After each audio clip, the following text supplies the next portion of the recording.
think a lot of white men have a feeling of being left behind or not being focused on. They're constantly told that they're not oppressed, despite the fact that I think it's probably true that the percentage of white men graduating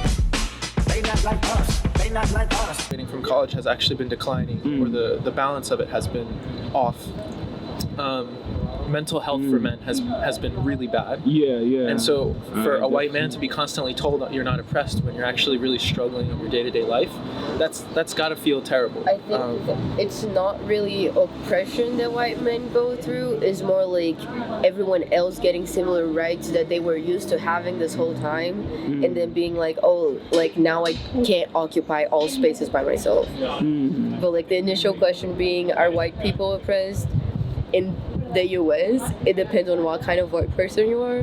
Because like I'm white and people out here don't agree. Like I'm constantly told like that I'm Latina, or like that I'm just like straight up not white because I have an accent. Like I don't even understand. So like can that's the crazy thing to me, because like when I went to upstate New York, like there was like an instance of racism which I had never experienced because I'm fucking white. Sorry. And I was really shook at the time. Like I was like, how does that happen? So like to a white girl. Yeah, it's like, so it kind of really depends on like what kind of white person you are, I guess. So did he or she hear you talk? Yeah, like I was. That's what triggered it. Right? Yeah, like I was speaking in Portuguese, and this like lady just pulled up and was like, "Where are you from, like, originally? Why are you here? Like what the fuck are you doing here? Go back home."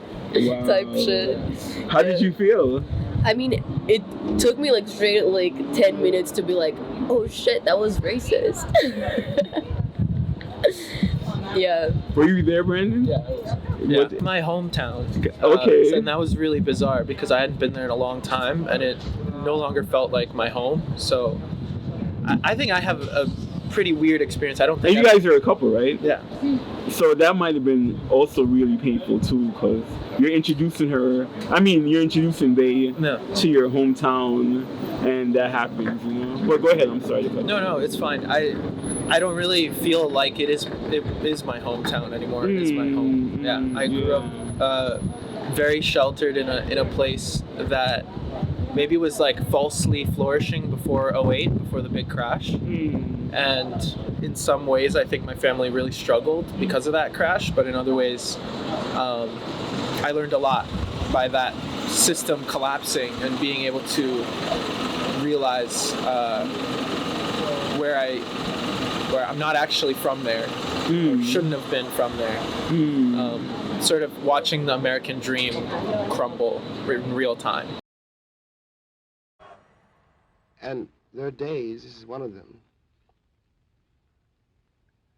when you wonder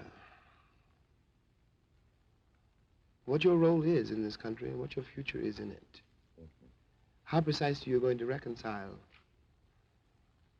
James Baldwin was an essayist, playwright, novelist, and voice of the American civil rights movement, known for works including Notes of a Native Son, The Fire Next Time, and Go Tell It on the Mountain. 1924 to 1987, he was, indeed, an intellectual and a servant leader for the people of the highest order and ilk. They not like us. They not like us.